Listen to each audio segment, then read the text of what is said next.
The stars had always seemed peaceful to humanity. For centuries, people looked up at the night sky and wondered if they were alone. When humans finally developed faster-than-light travel, they got their answer. The galaxy was full of life, and it had been watching Earth for a very long time. The Galactic Council made first contact 3 months after humanity's first successful jump beyond their solar system. A massive alien ship appeared near Mars, broadcasting messages of peace in every Earth language.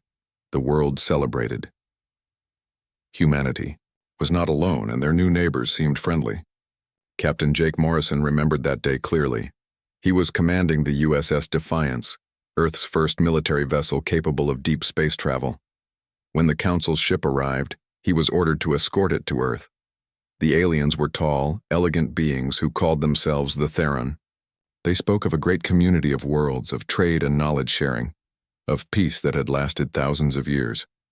"Your species shows great promise," the Theron ambassador told Earth's leaders. "We welcome you to the galactic family." But not everyone in the galaxy was happy about humanity's arrival.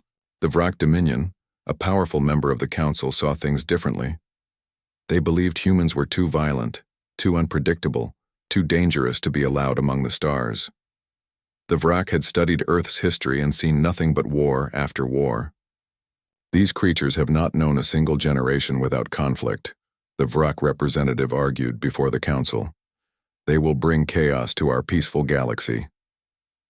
The Council debated for weeks. Most members voted to give humanity a chance. The Vrak appeared to accept the decision, but they were already planning something else. Jake was returning from a patrol mission when the distress calls began. The first came from New Hope Colony, a small settlement on a moon in the Kepler system. The message was frantic, filled with screams and the sound of explosions. "Unknown ships attacking, they're firing on civilians. We need help. Please, someone." The transmission cut off. Jake's blood ran cold. "Set course for New Hope immediately. Maximum speed." His crew rushed to their stations. Lieutenant Amy Rogers, his tactical officer, pulled up what little data they had. "Captain, we're 3 hours away at maximum velocity." "Then we'll get there in 2.5, Jake said. "Push the engines past safety limits if you have to." The Defiant screamed through space, her engines burning hotter than they were designed to handle. Jake stood on the bridge, watching the clock tick by with agonizing slowness. More distress calls came in from 2 other colonies, Freedom Station and New Earth Outpost. All were under attack. All were dying. Engineer Paul Carter worked frantically in the engine room, coaxing every bit of speed from the ship he could. "Come on, baby," he whispered to the machine. "Just hold together a little longer." When the Defiance finally arrived at New Hope, Jake wished they had never come. The colony was gone. Buildings were reduced to molten slag. The domes that had protected the settlers from the moon's harsh atmosphere were shattered. Bodies floated in the void, frozen and lifeless. "Scanning for survivors," Amy said, her voice shaking. She worked her console desperately, hoping to find something, anything. After several minutes, she looked up at Jake with tears in her eyes. "There's no one left, sir. They're all dead." Jake gripped the armrest of his command chair so hard his knuckles turned white. "How many?" "Records show 15,000 colonists were stationed here, plus another 20,000 at Freedom Station and 18,000 at New Earth Outpost." Amy's voice broke. 53,000 people, Captain." The crew stood in shocked silence. These weren't soldiers.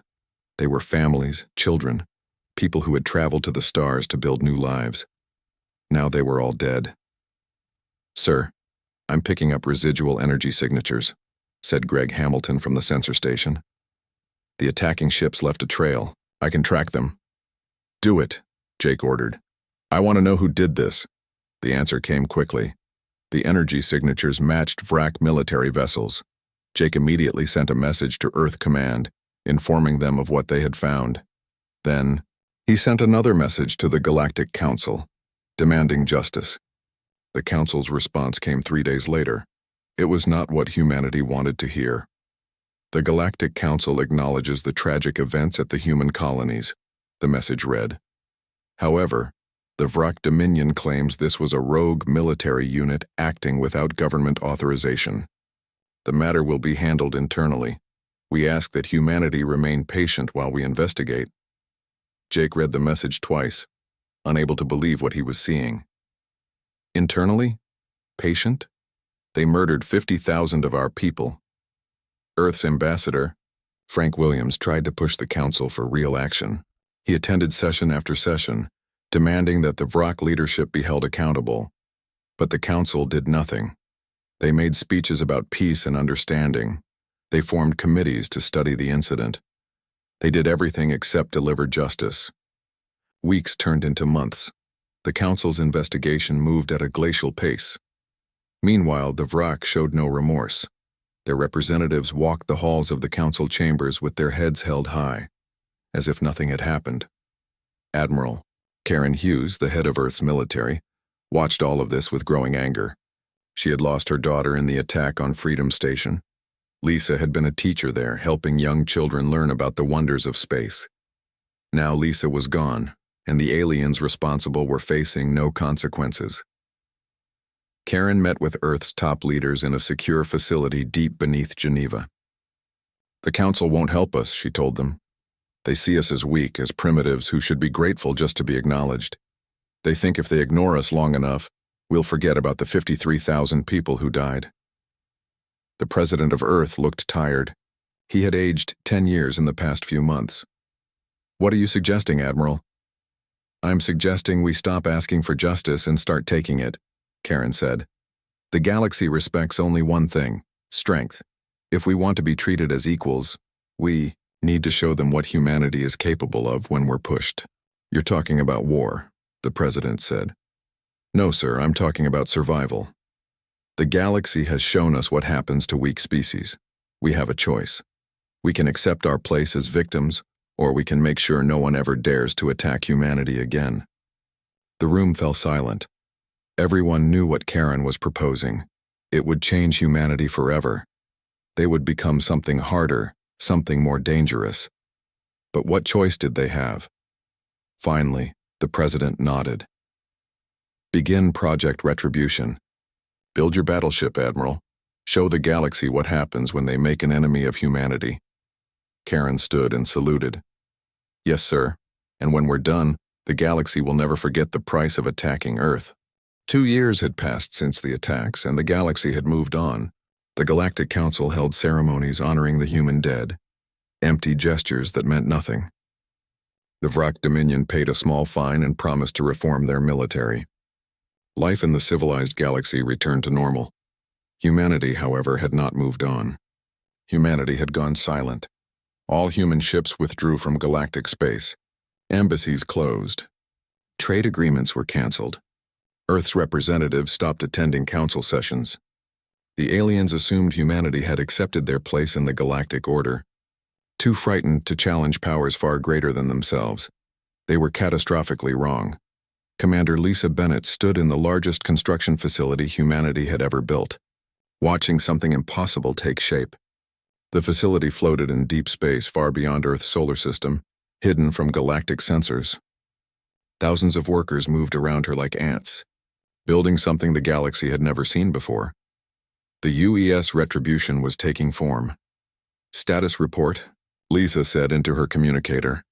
Hull plating is 78% complete, came the reply from one of the construction chiefs. We're ahead of schedule, Commander. Lisa smiled. Ahead of schedule was good. Every day they delayed was another day the galaxy thought humanity was weak. The Retribution was massive. It measured 2 kilometers from bow to stern, dwarfing every other human ship ever built. But size was only part of what made it special. This ship was designed with one purpose: to fight and win against impossible odds. Paul Carter led the weapons development team. He had been an engineer on the Defiance when the colonies were destroyed. Now he poured all his anger and grief into creating weapons that would make the galaxy tremble. The railguns are operational, Paul reported during a meeting with Admiral Karen Hughes. We've mounted 12 of them along the main hull. Each one can fire a slug with enough force to punch through a planet's crust. And the missiles? Karen asked. 2,000 nuclear warheads ranging from tactical to city killers, Paul said, plus another 500 conventional missiles with various payloads. We've also installed laser arrays, plasma cannons, and something special. Special? Paul pulled up a schematic on the display. We call it the Hellstorm Protocol. It's a directed electromagnetic pulse weapon that can fry every electronic system within 1,000 kilometers. One shot and an entire enemy fleet goes dark. Karen studied the designs with satisfaction. The Retribution wasn't just a battleship. It was a statement. It said humanity would never be victims again.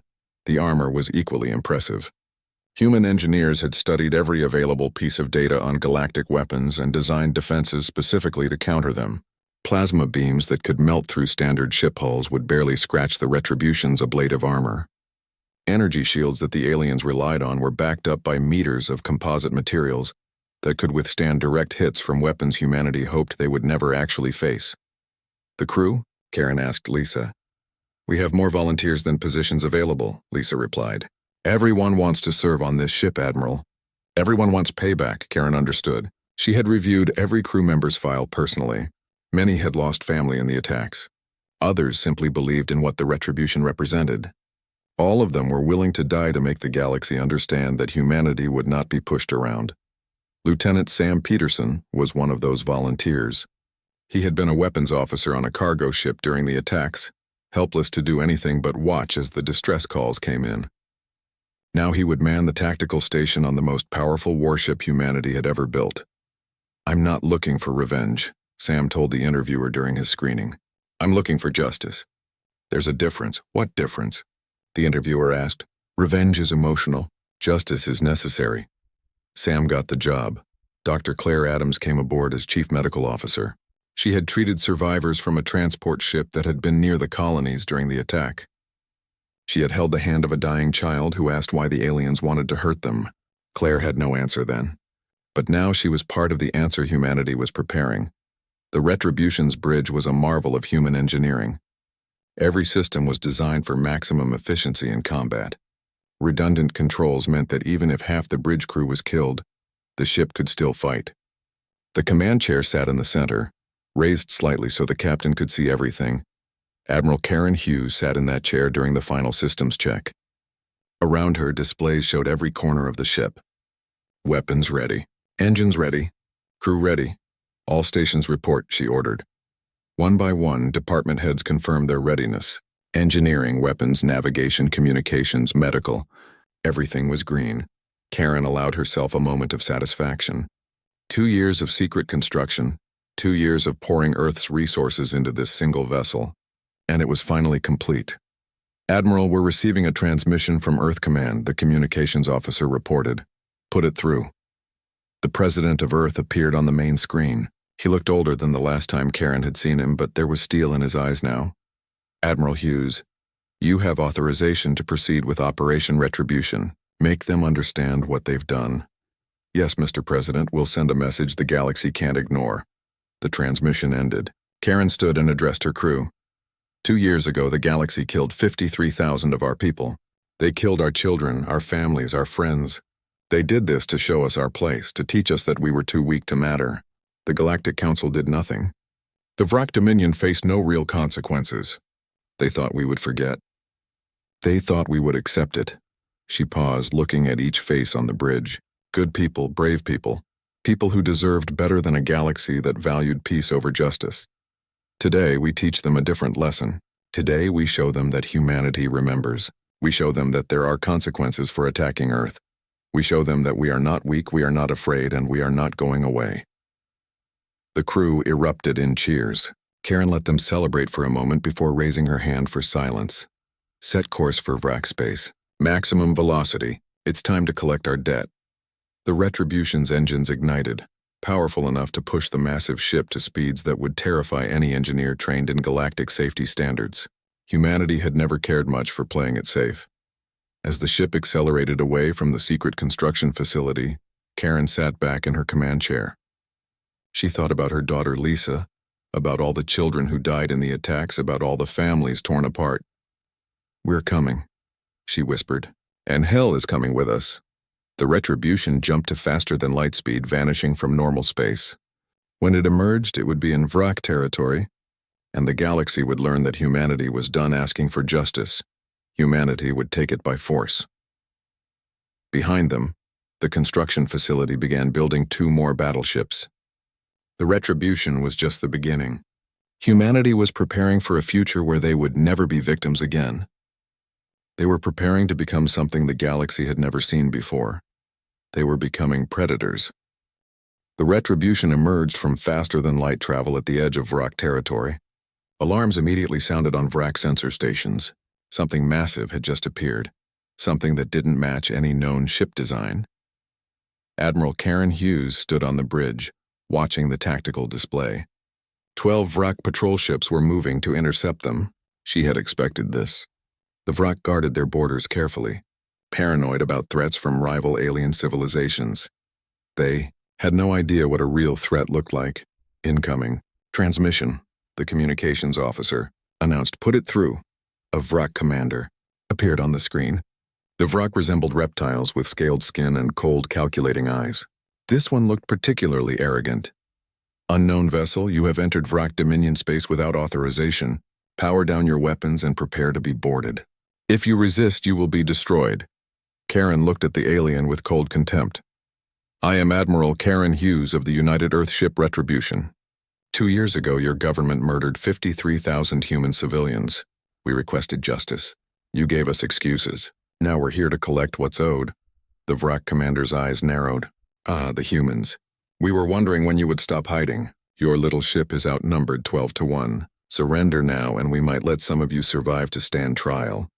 I'm giving you one chance, Karen said. Surrender your ships and submit to Earth Authority for war crimes. This is your only warning. The Vrak commander threw his head back and laughed. Several of his bridge crew joined in. To them, it was hilarious that this primitive species thought they could challenge the might of the Vrak Dominion. Destroy them, the commander ordered, cutting the transmission. Karen turned to Sam Peterson at the weapons console. Lieutenant, show them why laughing at humanity is a bad idea. With pleasure, Admiral. The Vrak ships opened fire first. Plasma beams lanced through space. Weapons that could reduce other alien vessels to molten metal. They struck the Retribution's shields and armor, and the massive human battleship didn't even slow down. Shields holding at 98%, the defensive officer reported. Minimal damage to outer armor. Sam's fingers flew across his console. Railguns locked on target, firing. The Retribution's railguns spoke with thunder that was silent in the void of space. Solid metal slugs, accelerated to a fraction of light speed, crossed the distance between ships in seconds. The first slug hit a Vrak cruiser dead center. The ship simply exploded, torn apart by kinetic energy that turned its hull into shrapnel. The second and third shots destroyed 2 more ships. The fourth shot went clean through one cruiser and damaged another behind it. In 10 seconds, half the Vrak patrol was gone. Target their engines, Karen ordered. I want prisoners. The Retribution's laser arrays came online. Precise beams of concentrated light sliced through the remaining Vrak ships, disabling their propulsion systems and leaving them floating helpless in space. Cease fire, Karen said. Send boarding parties. I want their commanders alive for questioning. The entire engagement had lasted 90 seconds. 12 Vrak ships, veterans of a dozen conflicts, eliminated or captured by a single human vessel. The survivors would carry the tale back to their government, and the story would spread like wildfire through the galaxy. Lieutenant Amy Rogers led one of the boarding parties. She and her team moved through the disabled Vrak cruiser, finding crew members cowering in fear. These were the same species that had murdered human colonists without mercy. Now they begged for their lives. Secure them, Amy ordered. Treat their wounded. We're not like them. The Vrak commander was brought to the Retribution in restraints. He stood before Admiral Hughes, no longer arrogant, no longer laughing. He had watched his fleet destroyed in minutes by weapons he didn't understand. How? He asked. Our intelligence said humans were primitive. You've barely had space travel for a century. You made a mistake, Karen told him. You thought we were weak because we were peaceful. You didn't understand that humans choose peace because we know how terrible war can be. You forced us to remember what we're capable of when we stop holding back. The Dominion will send more ships, the commander said, trying to sound confident. Hundreds of ships. Your one vessel cannot stand against our full might. Karen smiled, and it was not a kind smile. Then send them. Send everything you have. Let's see who's still standing when the smoke clears. The commander was taken to the brig. Karen turned her attention to the tactical display. Deeper in Vrak space, she could see military installations, shipyards, fleet staging areas. All legitimate military targets. Set course for the Vrak military shipyard at Kronos Station, she ordered. Let's continue our message. News of the battle spread faster than the Retribution could travel. By the time they reached Kronos Station, the entire galaxy knew that humanity had struck back. The Galactic Council convened an emergency session. Frank Williams, Earth's ambassador, sat in that session and listened to the aliens panic. This is an act of war, the Theron representative declared. Humanity must be stopped. Stopped from what? Frank asked calmly. From seeking justice for murdered civilians? Where were your demands when Vrak ships were killing our children? This is different, another council member said. You're invading their territory. We requested your help, Frank said. We begged for justice through proper channels. You formed committees and made speeches and did absolutely nothing. So now humanity is handling it ourselves. Don't like it? You should have helped when we asked. The council descended into chaos. Some members wanted to send ships to stop the Retribution. Others argued humanity had a right to defend itself. A few wise ones stayed silent, recognizing that the balance of galactic power had just shifted. Meanwhile, the Retribution arrived at Kronos Station. The shipyard was one of the Vrak's primary military construction facilities, building the cruisers and destroyers that enforced their will across their territory. Admiral Hughes studied the station through the view screen. It was enormous, a ring structure with dozens of ships in various stages of construction. Thousands of workers and military personnel were stationed there. Admiral, we're receiving a transmission from the station, communications reported. They're evacuating non-military personnel. Karen nodded. Give them 1 hour. We're not here to kill civilians.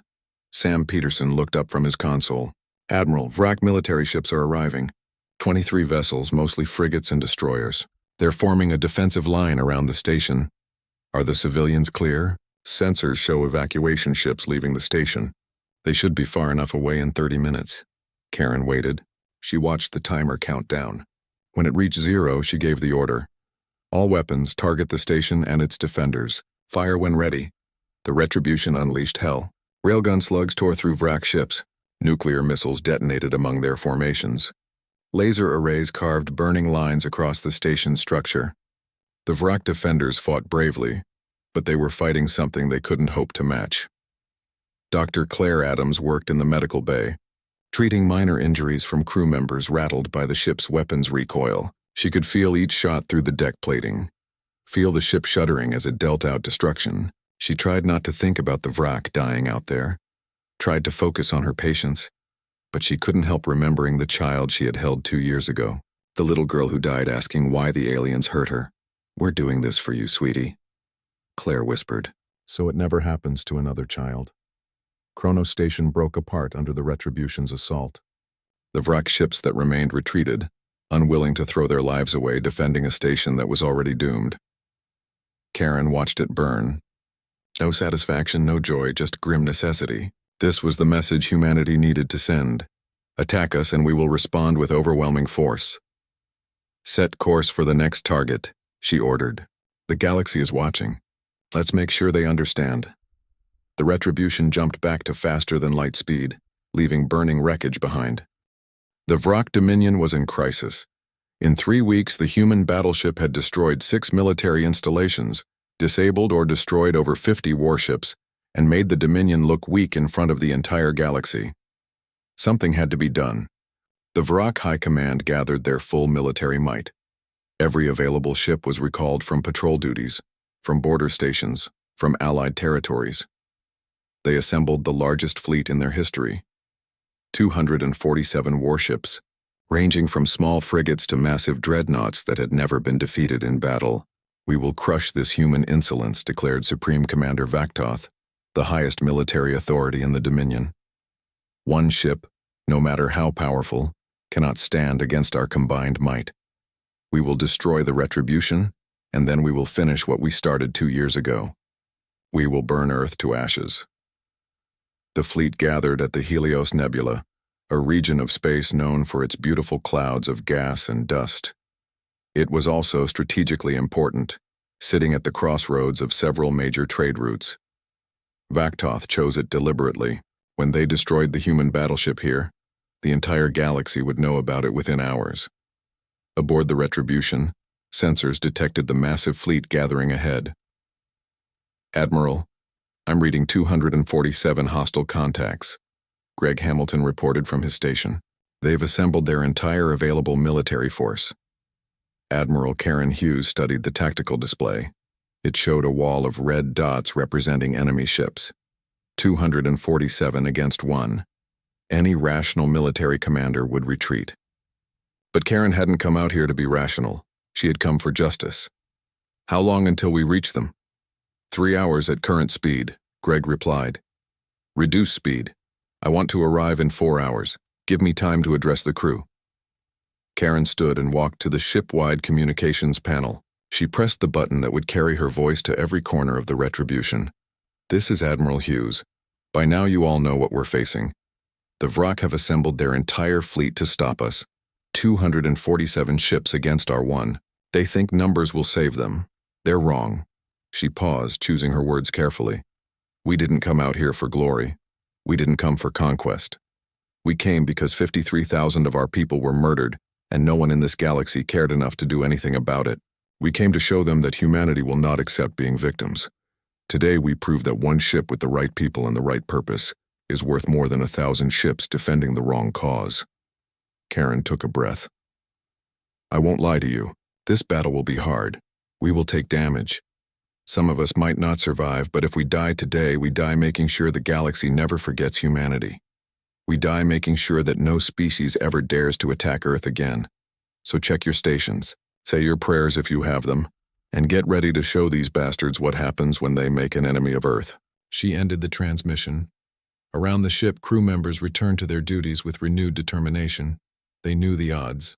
They didn't care. Paul Carter worked in engineering, fine-tuning the weapon systems for maximum efficiency. He had calculated that they would need to destroy or disable roughly one enemy ship every 40 seconds to win this battle. It was possible, but there was no margin for error. "Reactors are running at optimal levels," he reported. "All weapon systems green. We're as ready as we'll ever be." Lieutenant Sam Peterson ran final checks on his tactical console. He had programmed firing solutions for every weapon on the ship, creating patterns that would maximize damage while conserving ammunition. His hands were steady even though his heart was racing. Dr. Claire Adams prepared the medical bay for casualties.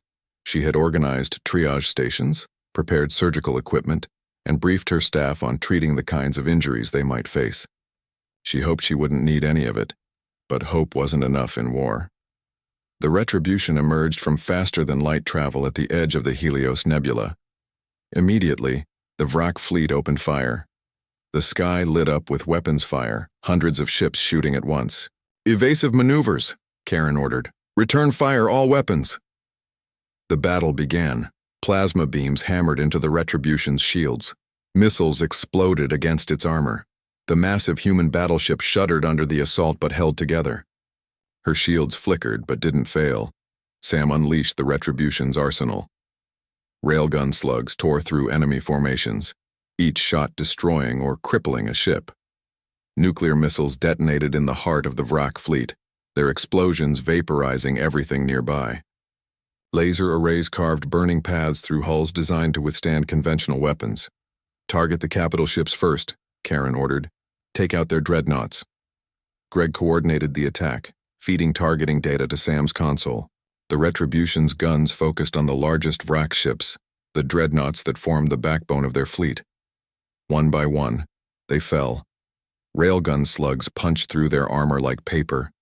Missiles found their weak points and detonated inside their hulls. The Vrak fleet adapted. They stopped attacking in formation and began swarming the Retribution from all sides, trying to overwhelm its defenses through sheer numbers. Smaller ships darted in close, hoping to get under the battleship's main guns. "Point defense systems active," Sam reported, engaging close targets. Automated gun systems tracked the smaller ships, firing thousands of rounds per second. Vrak frigates exploded as streams of bullets tore through them. But there were so many. For every ship destroyed, 2 more took its place. "Shields down to 60%, the defensive officer called out. Hull breaches on decks 7 and 12. Seal those sections, Karen ordered. Damage control teams, move. The ship shook as a Vrak missile penetrated the weakened shields and exploded against the hull. Crew members were thrown from their stations. Emergency alarms blared throughout the ship. In the medical bay, Claire felt the impact. Injured crew members started arriving, burned from plasma leaks, wounded by shrapnel from hull breaches. She worked frantically, moving from patient to patient, doing everything she could to save lives. "Stay with me," she shouted at a young ensign who was slipping into shock. "You're not dying on my watch." On the bridge, Karen watched the tactical display. They had destroyed over 100 Vrak ships, but the rest were pressing the attack. The Retribution was taking serious damage now. Fires burned in 3 sections. The port railgun was offline. Shield strength was dropping steadily. "Admiral, recommend we withdraw," Greg said. "We've made our point. They know they can't win without losses." "No," Karen said firmly. "We don't retreat. We don't show weakness. We end this now." She turned to Sam. "Activate the Hellstorm protocol." Sam's eyes widened. The Hellstorm was their secret weapon, a directed electromagnetic pulse designed to disable electronic systems. But using it at this range would drain the Retribution's power systems, leaving them vulnerable. "Admiral, if we use it now—" "Do it, Lieutenant. That's an order." Sam's hands moved across his console. Hellstorm protocol activated. Firing in 10 seconds. The Retribution's main power core diverted all energy to the Hellstorm weapon. For a moment, the entire ship went dark. Then a wave of electromagnetic energy exploded outward, invisible but devastating. Every Vrak ship within 1,000 kilometers went dead. Engines stopped, weapons powered down, life support systems failed. Over 100 ships became floating coffins in an instant. The remaining Vrak vessels, seeing what happened, broke formation and ran. They had never seen anything like this. In 4 hours of brutal combat, humanity had destroyed or disabled the entire Vrak armada. "Damage report," Karen ordered, slumping in her command chair. "Multiple hull breaches, fires on 5 decks, port railgun destroyed, shields down to 20%, Greg listed.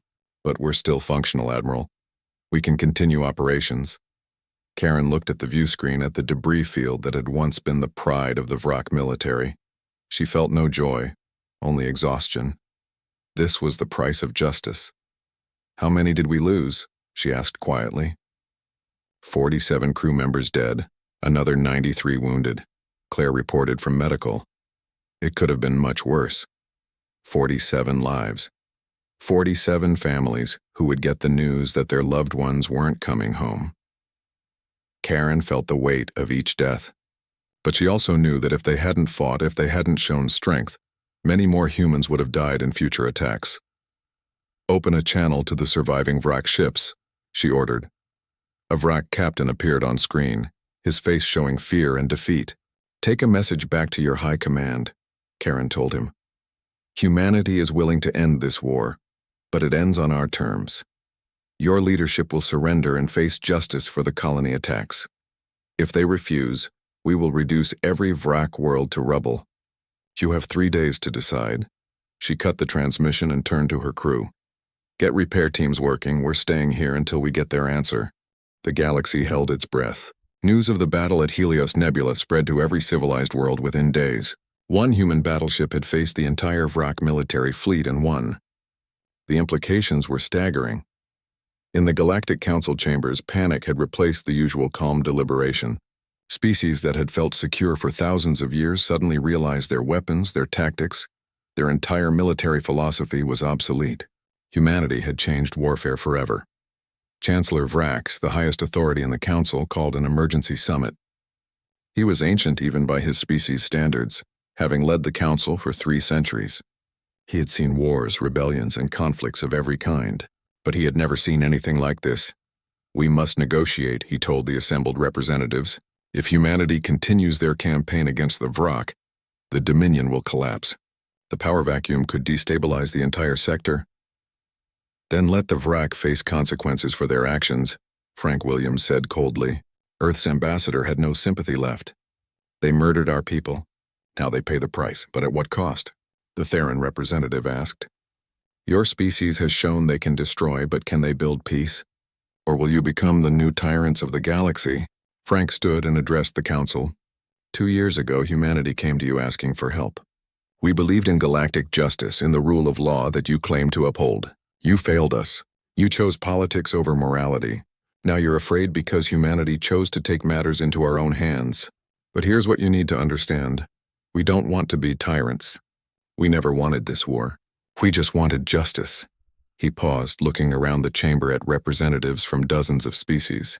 But if the price of justice is fear, then so be it. If the galaxy only respects strength, then we will be strong, and we will never ever let our people be victims again. Chancellor Vrax made his decision. I will go to meet with the humans personally.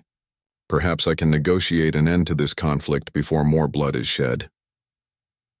3 days after the battle at Helios Nebula, a massive council ship arrived at the coordinates where the Retribution waited. Admiral Karen Hughes watched it approach, this vessel that carried the galaxy's most powerful leader. Admiral, Chancellor Vrax requests permission to come aboard, the communications officer reported. Karen considered refusing, making the alien leader wait. But that would be petty. She had made her point with weapons. Now it was time to see if she could make it with words. Permission granted. Have an honor guard meet him in the main hangar. Chancellor Vrax arrived with a small entourage. He was tall and thin, his species having evolved on a low-gravity world. His skin was pale blue and his eyes held the wisdom of centuries. He looked around the Retribution's hangar with interest, noting the battle damage that repair crews were still fixing. This ship has seen war, he observed. This ship has delivered justice, Karen corrected, meeting him in the hangar. She still wore her combat uniform, deliberately choosing not to change into something more diplomatic. Let him see her as she was, a warrior, not a politician. They met in the ship's conference room. Karen sat on one side of the table with Lieutenant Amy Rogers and Frank Williams, who had arrived on the council ship. Vrax sat on the other side with his advisors. The Vrak Dominion has agreed to surrender, Vrax began without preamble. Their high command, including Supreme Commander Vaktoth, will submit to Earth Authority to face trial for the attack on your colonies. Good, Karen said. What else? What else? Vrax seemed surprised. Is that not enough? No, Karen said firmly. Here are Earth's terms. The Vrak leadership stands trial on Earth. Any found guilty serve their sentences in human facilities. The Vrak Dominion pays reparations to the families of the victims. And the Galactic Council officially acknowledges that the attack on our colonies was an act of war, and that humanity's response was justified. Some of those terms will be difficult, Vrax said carefully. I don't care about difficult, Karen replied.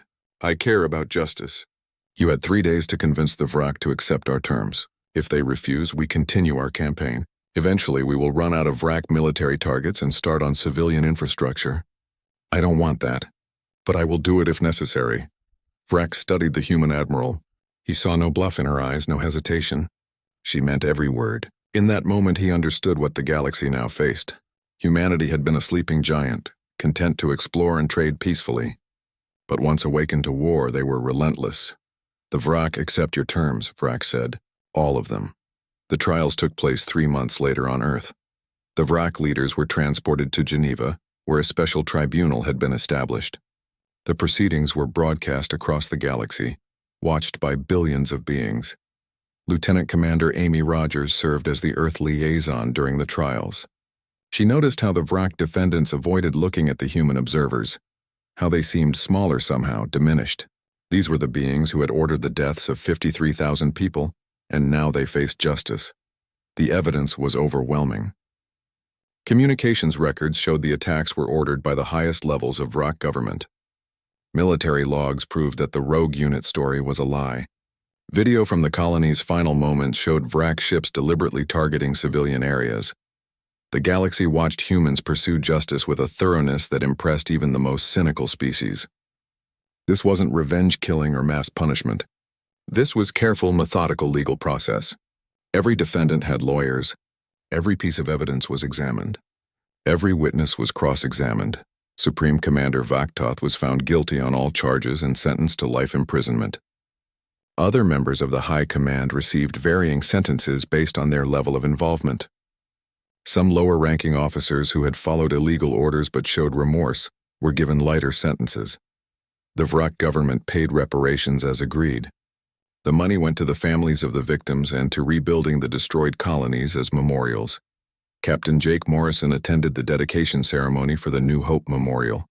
He stood before a wall inscribed with 15,000 names, people who had died because the galaxy saw humanity as weak. He placed a hand on the cold stone and made a silent promise: never again. The Galactic Council convened to formally acknowledge Earth as a full member with all rights and protections. But the ceremony was different from what humanity had imagined during first contact. There was no warmth, no genuine welcome. There was only respect born from fear.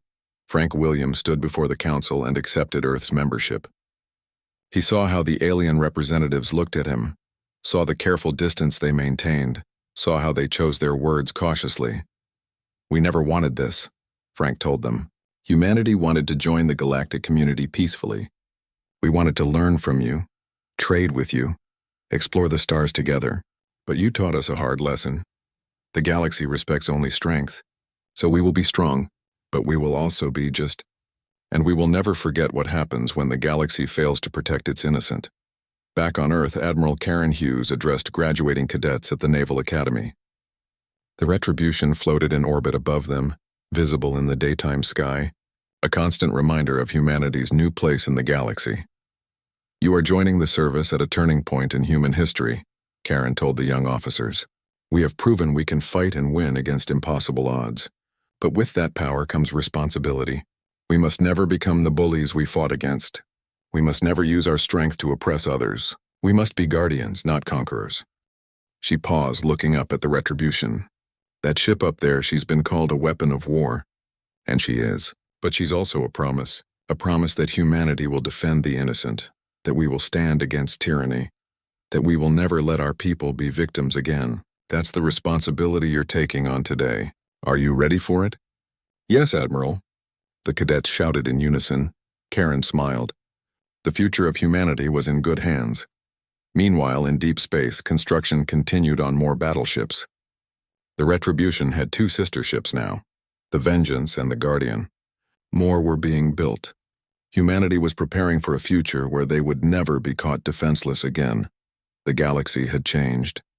Where once hundreds of species competed for influence and power, now everyone watched humanity nervously. Trade routes were adjusted to avoid human space unless necessary. Military exercises were planned carefully to avoid any appearance of threatening Earth. Some species began building stronger ships, trying to match human technology. They would fail. Humanity had a 2-year head start, and the motivation of species that had learned the hard way what happens when you're not strong enough to protect yourself. Dr. Claire Adams sat in her quarters on the Retribution, now permanently assigned to the ship as part of its operational crew. She looked at a photo on her desk, a picture of herself holding the child who had died in her arms 2 years ago. "We did it," she whispered.